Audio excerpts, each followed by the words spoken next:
The quaint little gift shop was a hive of activity, its narrow aisles teeming with last-minute shoppers. The air was thick with the scent of scented candles and fresh stationery.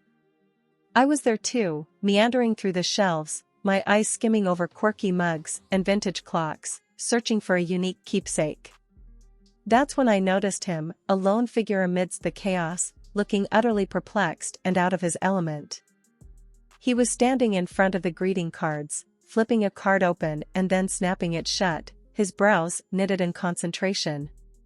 A small, peculiar trinket dangled from his other hand. He seemed to be debating with himself, lost in a world of indecision. I couldn't resist. I took a few steps towards him and said, "Can't make up your mind?" He looked up, slightly startled by the intrusion. His eyes, a deep shade of brown, met mine, and for a moment, he seemed to forget his predicament. "Oh, hi. Yeah, I'm in a bit of a bind here." "I'm James," he said, offering a hand. "I'm Anna," I replied, shaking his hand. It was a firm handshake, confident yet inviting. "Nice to meet you, Anna. I'm on a mission to find the perfect birthday gift for my mom, but I seem to be circling around these two," he confessed, holding up the card and the trinket for me to see. The card was bright and colorful, with a humorous quip on the front. The trinket, on the other hand, was a small, intricately designed figurine, delicate and refined. I chuckled. Well, they're quite different. "What's your mom like? Maybe I can help you choose." James's face lit up with a grateful smile. "That would be amazing, thank you." "My mom, she's incredible. She's got this sharp wit but also appreciates the finer things. She's been my rock, you know?" As he spoke about his mother, his respect and love for her were palpable. It was touching to see a son speak so fondly of his mother. "Well, it sounds like she's a woman of depth. How about we find something that celebrates both her sharp wit and her elegant taste?"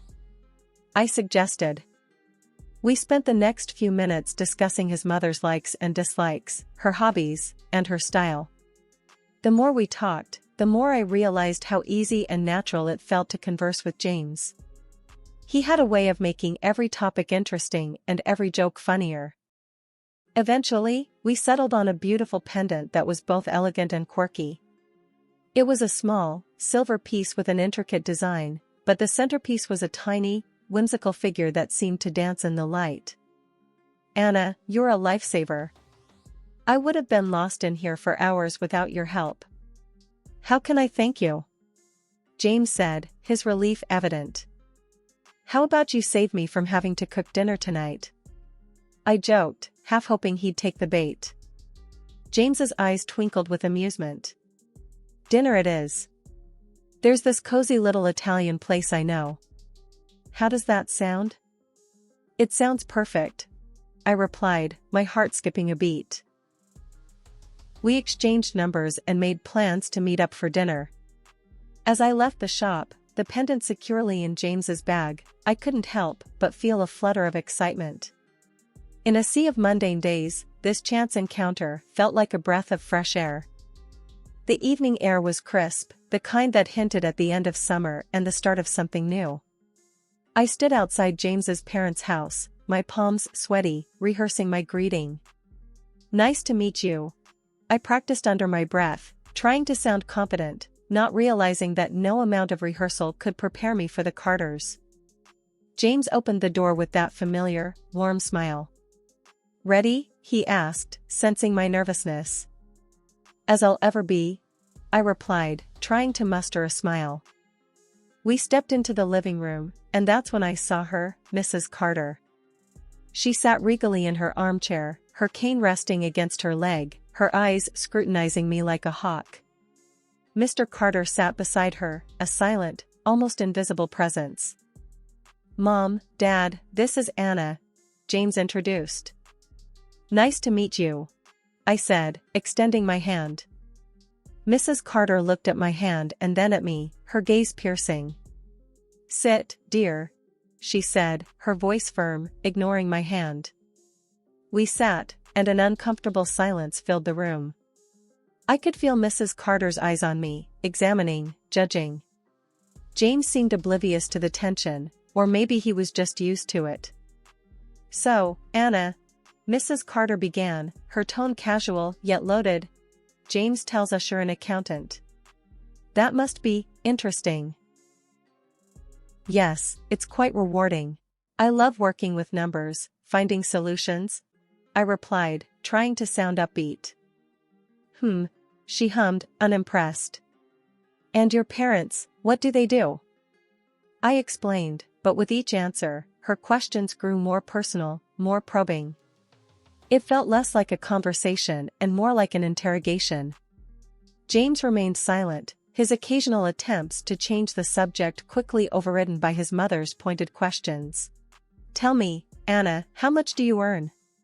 Mrs. Carter asked, her tone casual but her intent clear. I was taken aback. It wasn't a question you'd expect in a first meeting, and certainly not in such a straightforward manner. I glanced at James, hoping for some support, but he avoided my gaze. "It's a decent amount. It allows me to live comfortably," I answered vaguely, feeling my cheeks flush. "I see. And this house of yours, you live there alone?" she continued, her curiosity unabashed. "It was my grandmother's. I inherited it," I replied, feeling more like I was in a job interview than meeting my boyfriend's parents. Mrs. Carter nodded, her expression unreadable. The rest of the evening passed in a blur of discomfort. Mr. Carter remained silent, his presence almost ghost-like, while Mrs. Carter's questions lingered in the air, sharp and unnerving. As we left, James seemed pleased. "That went well, don't you think?" he said, oblivious to the undercurrents. "Sure," I replied, my voice barely a whisper. As we drove away, the weight of the evening settled on my shoulders. Mrs. Carter's intense scrutiny and pointed questions lingered in my mind, a stark contrast to the warmth and ease I felt with James. James and we were in love, sure, but marriage wasn't on my immediate bingo card. Yet, there we were, standing in my living room, the same one I grew up in, talking about forever. "Anna, I know it's soon, but I feel it, you know?" "Why wait?" James said, his eyes full of that earnestness that first drew me to him. I hesitated, the image of Mrs. Carter's scrutinizing gaze flashing in my mind. "James, your mom, that dinner was intense. Are you sure we're ready for this step?" He took my hands in his, a comforting warmth spreading through me. "Anna, I love you. And yeah, my mom can be a bit much, but don't worry, we'll handle it together. You and me, okay?" His words were a balm, soothing away the doubts. "Okay," I whispered, the word a leap of faith. We decided on a simple ceremony. No grand gestures, no elaborate fanfare, just an intimate gathering of close friends and family. It felt right, true to who we were. But as the day approached, the butterflies in my stomach weren't just from bridal jitters. The wedding was beautiful, a small affair in my backyard. The same trees that witnessed my childhood games now stood witness to my vows.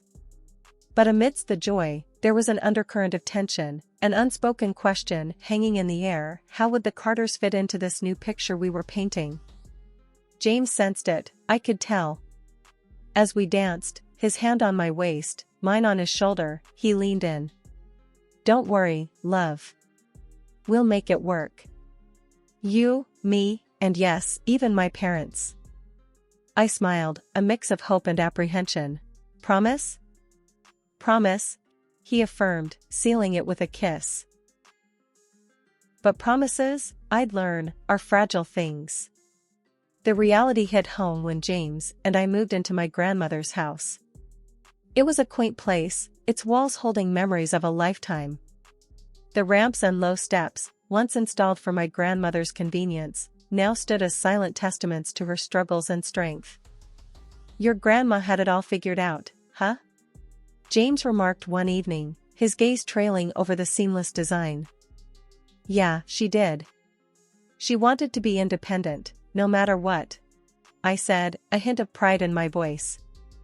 It wasn't long before Mrs. Carter came to visit. Her eyes, sharp and calculating, took in every detail of the house.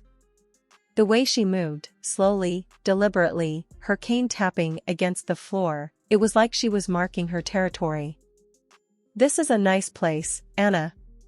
"Very accommodating," she commented, her voice laced with something I couldn't quite place. I forced a smile. "Thanks, Mrs. Carter. We like it." But her next words sent a chill down my spine. "It's difficult, you know, living in a place that doesn't understand your needs. I think I'd be better off here."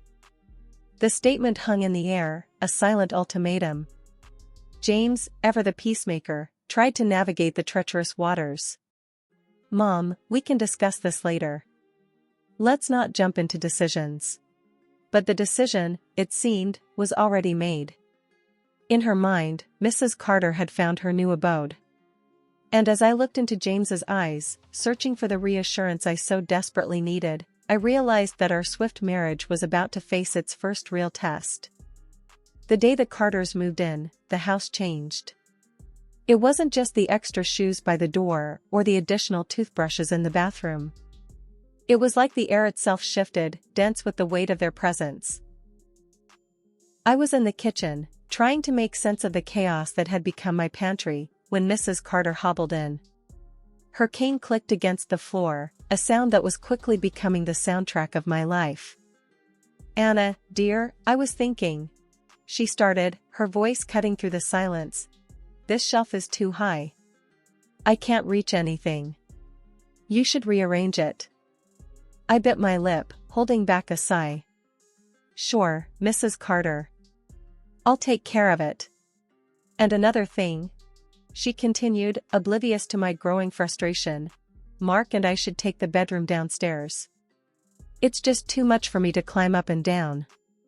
"But that's our bedroom," I protested weakly, the reality of the situation sinking in. She gave me a look, one that said my comfort was secondary. "Well, it's just practical, dear. You're young, you can manage." Before I could respond, Mr. Carter entered, his presence like a shadow, always there, but never quite tangible. "Is everything all right here?" he asked, his voice neutral. "Just discussing some adjustments," Mrs. Carter replied, her tone leaving no room for argument. As they left, I felt a surge of resentment. My home, my sanctuary, was being dismantled, piece by piece, and I was expected to smile and nod. The days that followed were a blur of demands and critiques. Mrs. Carter had an opinion on everything: how the furniture should be arranged, what meals should be cooked, how the house should be cleaned. And every evening, James would come home to a battlefield, his attempts to mediate often ending in heated arguments. "Anna, we need to be understanding.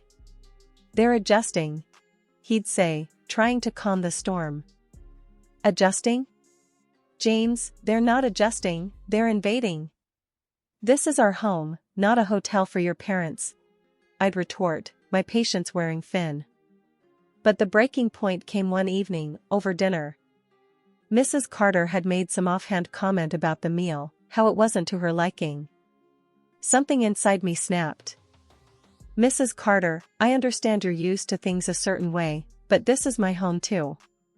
I'm doing my best here," I said, my voice trembling with suppressed anger.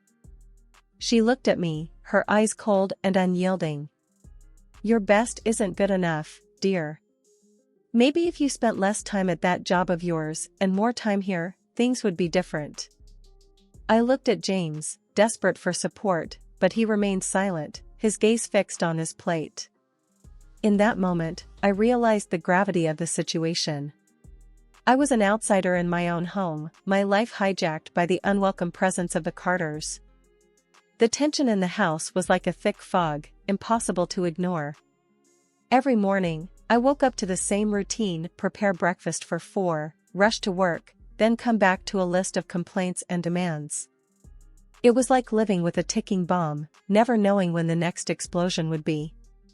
One evening, I was in the kitchen, trying to juggle preparing dinner and responding to a flurry of work emails when Mrs. Carter came in, her cane tapping a steady, irritating beat on the floor. "Anna, this kitchen is a mess. And what's for dinner? I hope it's not that bland chicken dish you made last week," she said, her voice dripping with disdain. I clenched my jaw, fighting the urge to snap back. "I'm doing the best I can, Mrs. Carter. And it's pasta tonight." She sniffed, making it clear what she thought of my best.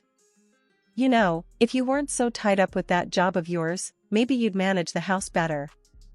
That was it. The final straw. I turned to face her, my hands trembling with frustration. "Mrs. Carter, I'm working this job to support us. And I'm also trying to manage the house. I'm only one person. I can't do everything." Her eyes narrowed. "Well, maybe you should consider working from home then. That way, you can keep an eye on the house and still do your job." I was flabbergasted. Work from home? Just so I could clean up after them and cook on demand? The thought was suffocating. "James and I have been talking, and we think it's the best solution," she continued, as if reading from a script. I felt a surge of anger. "You've been talking? And what about me? Don't I get a say in this?" Just then, James walked in, and I turned to him, hoping for some support. "James, please tell me you don't agree with this." He looked uncomfortable, caught between his mother and his wife. "Anna, it's just... Mom has a point. It would make things easier." "Easier? For whom? Certainly not for me." I felt like I was drowning, and the people who were supposed to throw me a lifeline were instead pushing me further under. "James, this is not about making things easier. It's about respect and boundaries. Your parents moved into my house, and now they're trying to dictate how I live and work. This is not okay," I said, my voice rising with every word. Mrs. Carter interjected, her tone patronizing. "Anna, dear, we're family now. We should be helping each other, not arguing over trivial things." Trivial things? My job, my independence, my sanity, were these trivial things? I looked at James, searching his eyes for the man I married, the man who promised to stand by me. But all I saw was indecision, a man torn between his wife and his mother. Under the relentless pressure from Mrs. Carter and the passive compliance of James, I found myself boxed into a corner with no escape. The air in the house was thick with my silent acquiescence as I reluctantly agreed to work from home. Each day melted into the next, a monotonous blend of keystrokes, cooking, and cleaning, all under the watchful, often disapproving, gaze of Mrs. Carter. James, for his part, seemed blind to the imbalance, content to let the scales tip ever in favor of his parents. Then came that fateful evening, the one where the weight of my silence became too heavy to bear. We were gathered around the dinner table, the air heavy with the scent of the meal I had spent hours preparing. Mrs. Carter was mid-complaint about the seasoning of the chicken when I finally found my voice. "I'm tired," I said, the words falling from my lips like heavy stones. "I'm tired of trying to balance work and taking care of everyone's needs. Maybe it's time we considered living separately." The words hung in the air, a fragile bubble of hope destined to burst. Mrs. Carter paused, her fork mid-air, her eyes locking with mine. Then, to my utter disbelief, she nodded. "I agree," she said, her voice smooth as silk, her tone matter of fact. "This arrangement isn't ideal. But this house, it's so well equipped for our needs. So, Anna, it would make sense for you to find another place." The room spun, her words a gut punch that knocked the air from my lungs. I turned to James, desperate for him to intervene, to stand up for us, for our home. But the man I looked to for support merely echoed his mother's sentiment. "Mom's right, Anna. This house suits their needs. You can leave here if you like," he said, his words slicing through the last tether of my restraint. His words, so casually delivered, were the culmination of 1,000 tiny betrayals. The man I loved, the man I had built a life with, was offering up my sanctuary, my grandmother's legacy, on a silver platter to appease his parents. Without a word, I pushed my chair back and stood up. The legs of the chair scraped against the floor, the sound sharp and final. I could feel their eyes on me, wide with surprise, as I pulled out my phone and dialed the number I had looked up just moments ago, my fingers steady, my resolve unwavering. The room was silent except for the muffled voice on the other end of the phone. "Yes, I need to schedule a move," I said, my voice clear and loud enough for everyone to hear. A look of triumph flickered across Mrs. Carter's face, a smug smile curling her lips as she mistook my actions. She thought I was conceding, retreating from my own home. But the reality of my words hadn't hit her yet. I turned to face her, my eyes locking with hers. "Mrs. Carter, you seem to be misunderstanding the situation. The movers aren't for me. They're for you, your husband, and James. You have until the end of the day to pack your things and leave my house." The silence that followed was profound, the words hanging in the air like a verdict. Mrs. Carter's face drained of color, her triumphant smile faltering, transforming into a mask of disbelief and shock. But this is our home now. You can't just throw us out," she stammered, her voice trembling with a mix of outrage and fear. "This was never your home. You imposed yourselves, and your son allowed it. But I'm reclaiming what's rightfully mine," I replied, my voice unwavering. James was on his feet now, his face a mixture of confusion and desperation. "Anna, please, let's talk about this. You don't need to do this. We're a family." The word family hit me like a slap in the face. This was not how family treated each other. This was not how love manifested. "James, a family respects each other. A family supports each other. What happened here was manipulation and disrespect. I'll have the divorce papers sent to you tomorrow," I said, the finality of my words sealing the fate of our marriage. Mrs. Carter started to cry, her sobs a cacophony of disbelief and loss. James tried to plead, his words a jumbled mess of apologies and promises. But it was too late. The decision had been made, the line drawn. The day after the movers had cleared out the last of the Carters' belongings, I stood in the middle of my living room. The sun streamed through the windows, its light touching every corner, every surface, as if to cleanse the space of the heavy shadows of the past months. The house was quiet, a stark contrast to the constant noise and tension that had become my daily reality. I wandered from room to room, each step feeling lighter than the last. The house was mine again, my sanctuary, my refuge. I could breathe, truly breathe, without the weight of their expectations suffocating me. It was in this moment of solitude that the doorbell rang, a gentle chime that seemed too loud in the quiet of the house. I opened the door to find my friend Sarah standing there, a warm smile on her face and a casserole dish in her hands. "Heard you might need some company and comfort food," she said, stepping inside. We made our way to the kitchen, the aroma of the casserole filling the space, a scent of normalcy, of home. As we sat down at the table, Sarah reached for my hand, her touch grounding. "So, what now?" she asked, her voice soft but curious. I took a deep breath, the future a blank canvas before me. "Now, I start over. I rebuild, on my terms. It's daunting, sure, but also liberating." Sarah nodded, her eyes reflecting understanding and support. "You know, sometimes the best beginnings come from the hardest endings. You've got this, Anna. You're stronger than you think." Her words resonated, a gentle reminder of the resilience that had carried me through the storm. "I guess it's time to find out what I'm really made of," I said, a tentative smile on my lips. The conversation flowed, the comfort of old friendship wrapping around me like a warm blanket. We talked about everything and nothing, the laughter and chatter a balm to my weary soul. And as the sun dipped below the horizon, painting the sky in hues of orange and pink, I realized that this was more than just a new beginning.